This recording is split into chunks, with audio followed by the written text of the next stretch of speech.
అన్న ఒక పిల్ల వచ్చానులే మమ్మీ అన్న ఒక పిల్ల వచ్చాను ఏదైనా తెల్లగా అవడానికి సబ్బులు ఏమైనా ఉన్నాయన్నా? ఒరే నల్లోడా తెల్లడానికి సబ్బు లేవు కానీ అదే ఈ ఫ్యామిలీలో ఉంది వాడుకో. దీంతో తెల్లగా అవుతారన్నా? బాగా తెల్ల వచ్చేది పో వాడుకో. అదే నా రేపు పెళ్ళి పోవాలా, అందుకోసం ఫేరోన్లో పని చేస్తుంది కదన్నా. బాగా పని చేసేది పో. అమౌంట్ ఎంత చెప్పన్నా? 2 రూపాయలు ఇన్నా. 2 రూపాయలా? ఇదన్నా 2 రూపాయలు అన్నారు కదన్నా.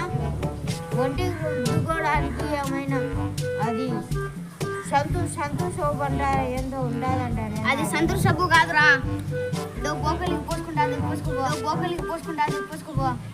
గుడ్డల సబ్బు అన్న ఏంది నా? ఇది కాదు నా, ఏందినా నువ్వు గుడ్డల సబ్బు ఇచ్చావు? ఇదే బాగా పడుతుంది. సంతూర ఉంటుందంటే నేను అది నా ఇదన్నా ఒక పిల్ల వచ్చానులే మమ్మీ ఇది పూసుకుంటే కన్నా తెల్లగా అవుతారా?